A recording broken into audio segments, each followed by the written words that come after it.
You're listening to a sermon from Pastor Craig Sefa. For written sermon reflections, books, and other resources from Pastor Craig, check out craigsefa.org. We hope you are blessed by today's message. Thank you for listening. Good morning. The scripture reading today, the Old Testament, is from Psalms 137, 1 through 6. It's from the version of the Message.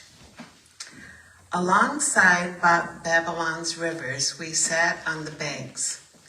We cried and cried, remembering the good old days in Zion. Alongside the quaking aspens, we stacked our unplayed harps. That's where our captors demanded songs, sarcastic and mocking. Sing us a happy Zion song. Oh, how could we ever sing God's song in this wasteland? The New Testament reading is from Matthew 5, 1 through 12. Again, the Beatitudes. This is from the version of the Message, so it's going to be slightly different from what you're used to. Listen carefully. When Jesus saw his ministry drawing huge crowds, he climbed a hillside. Those who were apprenticed to him, the committed, climbed with him. Arriving at a quiet place, he sat down and taught his climbing companions. This is what he said. You're blessed when you're at the end of your rope. With less of you, there is more of God and his rule. You're blessed when you feel you've lost what is most dear to you. Only then can you be embraced by the one most dear to you. You're blessed when you're content with just who you are. No more, no less. That's the moment you find yourselves proud owners of everything that can't be bought. You're blessed when you've worked up a good appetite for God. He's the food and drink in the best meal you'll ever eat. You're blessed when you care. At the moment of being careful, you'll find yourselves cared for. You're blessed when you get in your inside world, your mind, your heart put right. Then you can see God in the outside world. You're blessed when you can show people how to cooperate instead of compete or fight. That's when you'll discover who you really are and your place in God's family. You're blessed when you commit to God, when your commitment to God provokes persecution. The persecution drives you even deeper into God's kingdom. Not only that, count yourselves blessed every time people put you down, or throw you out, or speak lies about you, or discredit you because of me. What it means is that the truth is too close for comfort, and they are uncomfortable. You can be glad when that happens. Give a cheer even, for they don't like it, but I do. And when that happens, all of heaven applauds. And know that you are in good company. My prophets and witnesses have always gotten in this kind of trouble. The word of God for the people of God. Thanks be to God.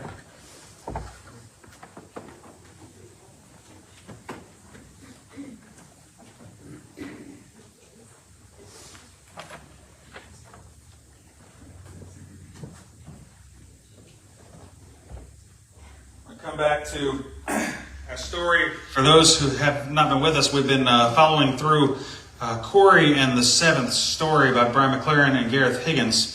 And to just a recap of where we've been, as Tangela shared some this morning, we had the beginning where Badger stole something from one of his neighbors.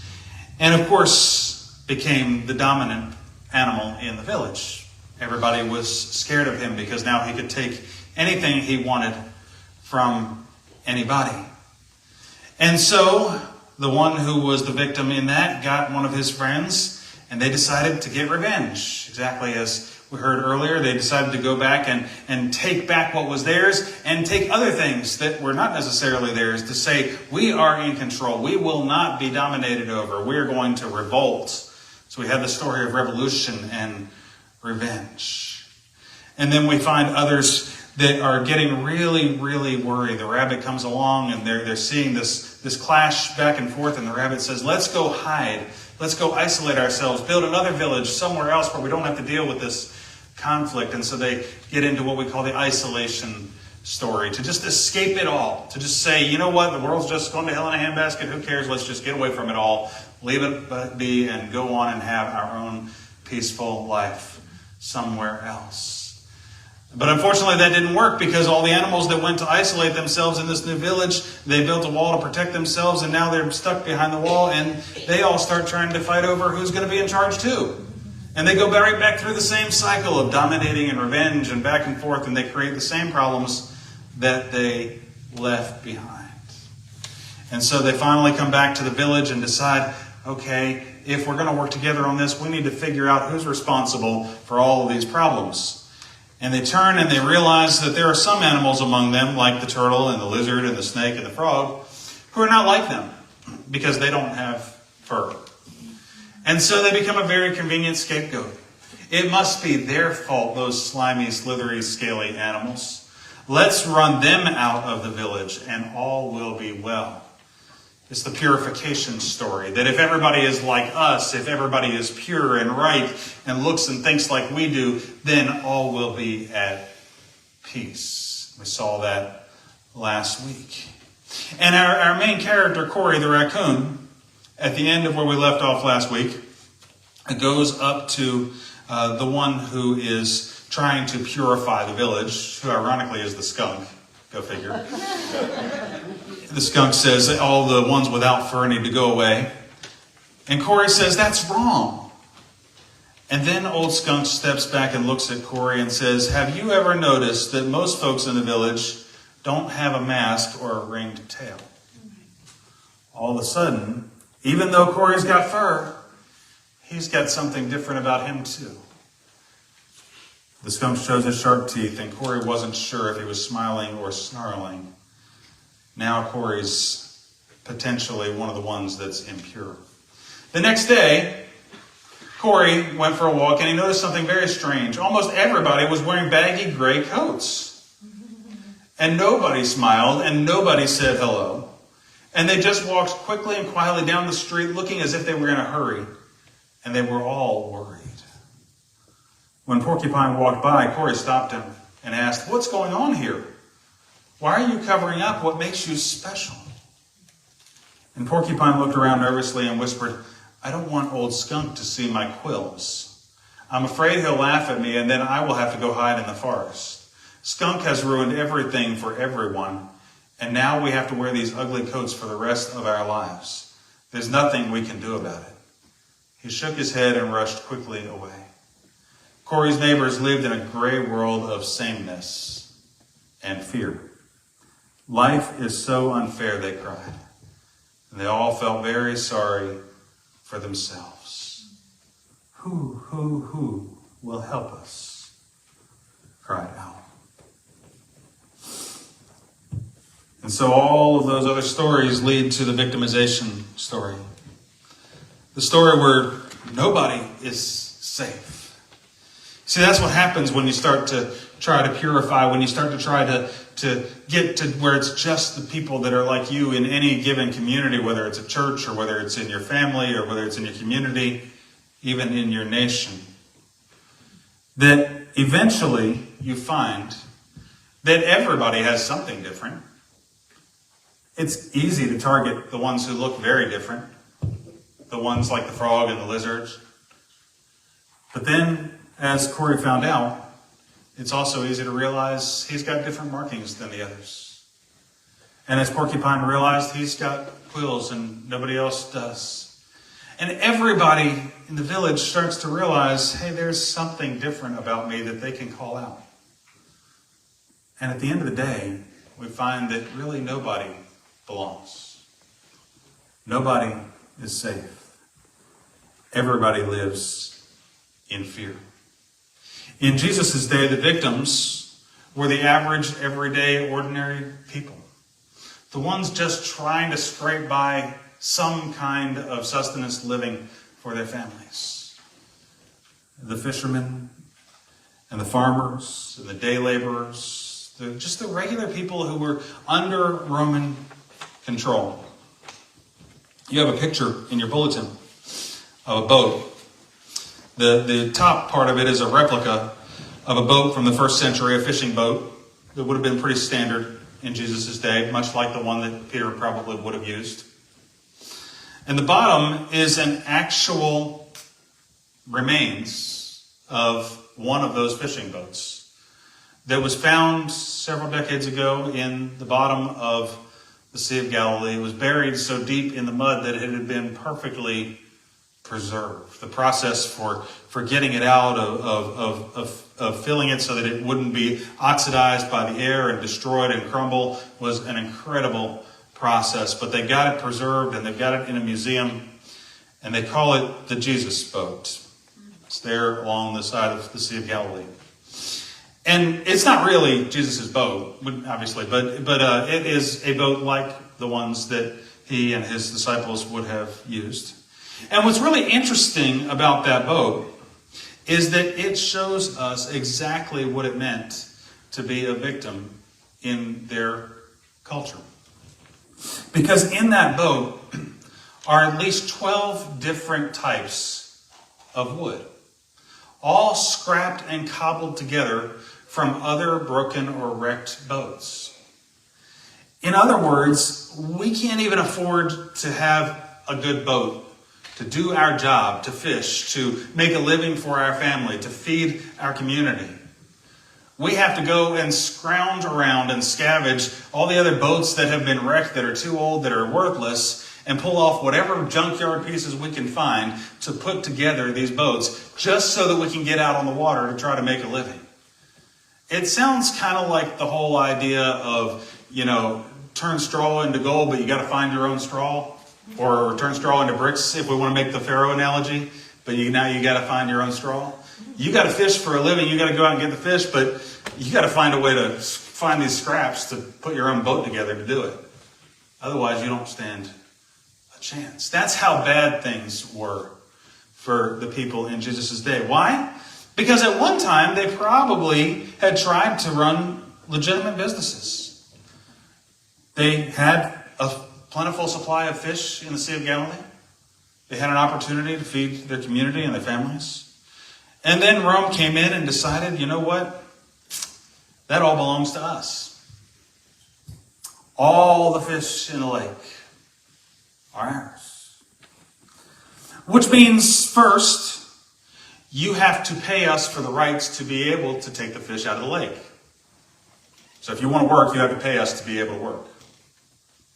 Then you have to send us all the best fish. The huge top layer of what you catch. You can only keep the scraps. And then you have to pay taxes on all the fish that you keep. And by the time all is said and done, there is virtually nothing left. And so you can understand why they're having to cobble together a little boat just to be able to catch any fish at all. They leased the fishing rights to the wealthy Jews, or those who were supportive of their particular government official, King Herod. And then that would be subleased down to the fishermen. So you're going through multiple layers of money being stolen up the ladder. Forced to fish long hours and barely making enough to survive. So you can see why when Jesus first meets his disciples and he tells Peter to row out to deeper waters and cast the nets on the other side, and all of a sudden there's a massive haul of fish when there had been none. It's not just about the fish.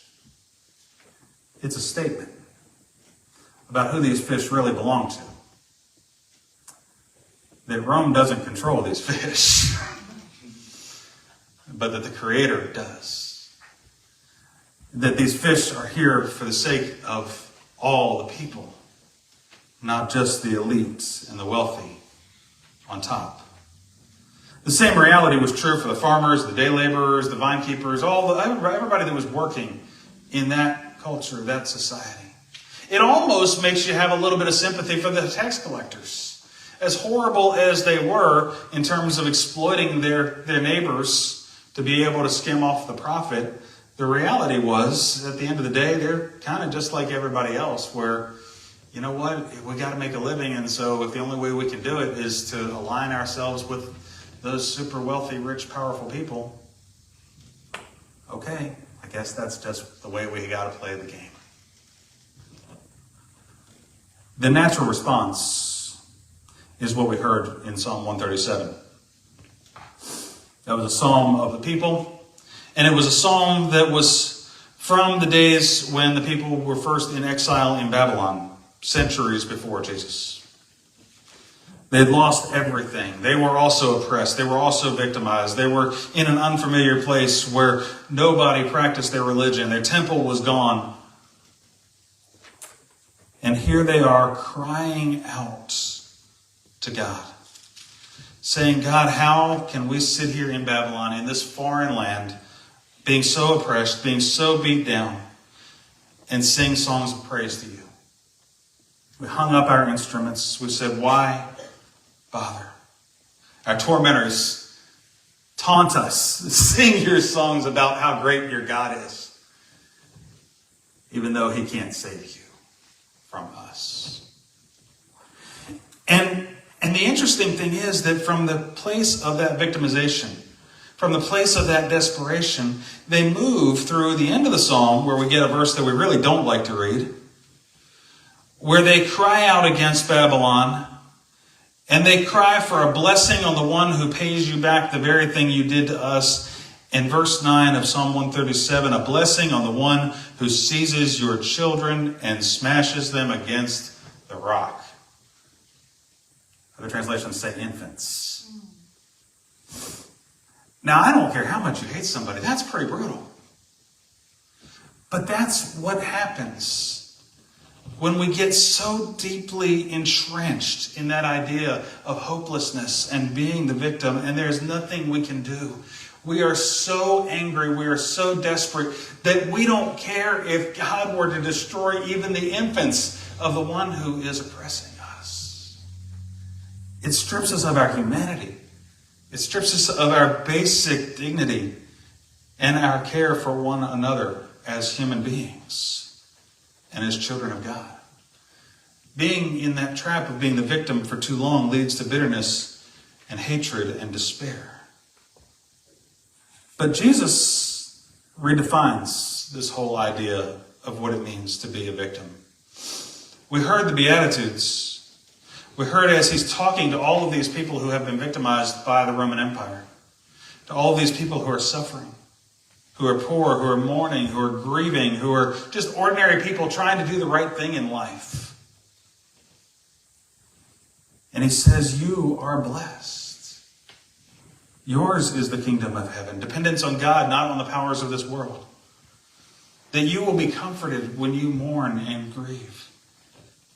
That even though the world tells you that they will walk all over meekness, the truth is your gentle spirit is your strength. That when you hunger and thirst for righteousness and justice, you will be filled. That when you show mercy, You break that cycle of vengeance that just keeps you stuck over and over again in this victim mindset. That when you are pure in heart, when you keep focused on God, it will take away your bitterness. It will bring healing to your soul. That when you work for peace and choose reconciliation over war, this is what it means to be the children of God. That's what we just sang. That they will know we are God's children by our desire to be reconciled with one another in love. And that when you are persecuted for the sake of this kingdom, you are suffering a greater purpose. Now, these aren't attributes we necessarily strive for. We're not always, trying to be poor in spirit, and we don't want to be persecuted. But they are a reality for many people. And Jesus is taking the people who feel like they are the victims, who feel like they are so oppressed and so at the bottom of the ladder and have no hope, and saying to them, you are blessed. The world doesn't think you're blessed. The world thinks you're useless. The world thinks you're a commodity to be used and taken advantage of for their profit and their gain. But you are beloved by your Creator. You don't belong to Rome. You don't belong to the empire. You belong to a different kingdom. You are blessed because you are in God's hands. It's not about ignoring the pain. It's not about ignoring the suffering and the injustice, but it is saying that we will not let that pain define us. We won't let the suffering define us. We won't become victims who hide and live in fear and let that bitterness build up in us to where all we care about is even to the point of killing the children of our enemies. But rather, when we accept God's blessing on us, we break the posture of helplessness. We break through the anger and the resentment and turn towards courage and hope. Now, we have another problem in our day, and that is the idea of false victimhood. The fact that some who really aren't oppressed at all, that some who are pretty comfortable, many of us in the churches, who don't have to pretty much worry about where our next meal is coming from, who, it might be a little tight because groceries are higher or something like that, but generally speaking, we know we're going to eat a couple of meals today. We're not really oppressed. We complain that they're attacking our faith, but the truth is we're here and we're worshiping and nobody's stopping us. We who claim this false sense of victimization, this idea that the whole world is out to get us when in reality we are pretty comfortable, we diminish the real suffering of those who are the victims. And it's a slap in the face to the justice that God demands.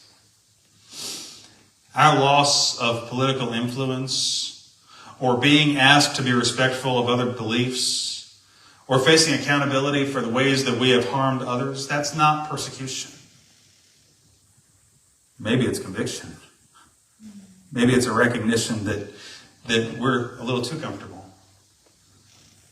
And that we're so concerned about not losing those comforts that we don't really pay attention to those who are suffering around us. The church in our country struggles with a growing persecution complex because we feel like we're not at the center of society the way we once were, that everybody on a Sunday morning is flocking to the pews. But that's not persecution. That just simply means we have work to do. And the reality is that the church throughout history has always done better in times when we are not at the center of society, in times when we are not in power. Because when the church gets in power, we tend to fall into line with the other oppressors who are in power. We tend to want to hold on to that power so tightly that we don't care who else we cast out. And we relive those stories of domination, of revolution, of purification over and over again. As a group, as Christians, when we are in power in places of strong influence, quite frankly, we tend not to look much like Christ. And so we don't want to diminish the real victims of oppression, the poor, the minorities, the refugees, other communities who constantly face economic and systemic injustice. We don't want to diminish that by acting like, oh, poor me, when we're really doing okay. To claim Jesus' blessing for ourselves instead of extending those blessings to those who genuinely need it cheapens their suffering.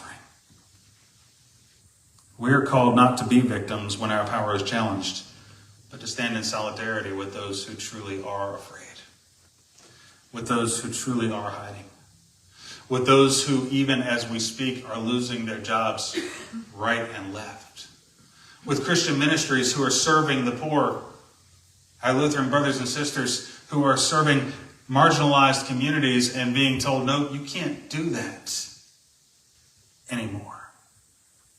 That's not acceptable. We don't support that as a nation.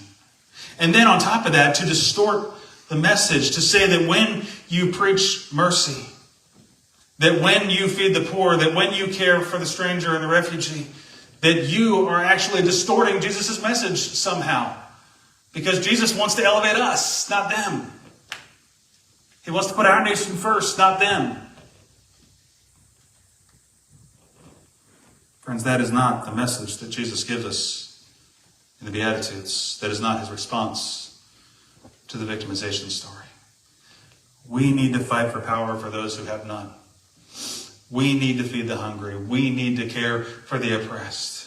We need to look around at the people who are wearing those gray coats, who are hiding, who are afraid to go to school, who are afraid to go to church, who aren't sure whether they're going to have a job tomorrow, even though they've just been trying to work and serve their families and, just normal, regular office jobs like many of us. And they're getting fired right and left. We need to look at those people and say, something is wrong. They shouldn't be walking around in fear. They shouldn't have to live with the worry that everybody is going to turn against them any given day. We shouldn't be okay with the bullying that happens of these communities. Because every time we turn against another community, every time we excuse it, every time we let it go, every time we say, you know what, hey, they're the slimy, scaly ones, that's on them. I'm sorry, that's just how they were born, but it's not our problem. Eventually it will come for us. Eventually we'll realize that if we go in this world where those who are different are not accepted, then none of us are accepted. And yet God calls us to this place of blessing, to hunger and thirst for justice, to truly care for the others and lead with a spirit of compassion and empathy, not a spirit of fear and vengeance, to speak from a place of inner peace, not from a spirit of anger or hatred, to live with a spirit of cooperation and peacemaking instead of always looking for an argument or somebody else to condemn. I was watching a show a couple weeks ago. There's two characters and they're standing at the crucifixion. It's a little historical moment in the show. And the one comes up and looks at Jesus on the cross. And he says to the other, what in the world did he do to make the people so mad at him? And the other that had been standing there said, he told them to be kind to each other. And the one who was confused said, yeah, that'll do it. Yeah, that'll do it. And we've seen it. We've seen it all over the news. We've seen it in our social media feeds. We've seen it in our own communities. That when we try to be meek, when we try to be peacemakers, when we try to care for the poor and the vulnerable, when we try to be kind and do as Jesus did, the world does not like it at all. Because that strips away their power. When we feel like we are blessed, when we know that we are loved, when we know that we are enough, when we know that God is enough for us, the world has no power over us, and they can't stand it. Friends, we have to model a different way. We cannot play the victim. We cannot turn towards hatred and vengeance. Instead, we need to look beyond ourselves, to look for the people who are wearing the gray coats, to look for the communities who are truly suffering and afraid. And whether we agree with them or not, to stand in the gap on their behalf, to say, you know what? They too are blessed. They too are beloved. And we as Christians need to demonstrate that for them, to be that love for them, to work for justice and peace on their behalf and alongside of them in the struggle. That is the only way through all of this mess, through all of these stories that we've been repeating over and over and over again. And so let us pray. Oh God, we come and thank you for the reminder that you did not call us to a spirit of fear. That you do not desire us to live in this wallowing of being the victims. That you indeed call us to sing out songs of praise even when we feel like there's nothing to be grateful for at all.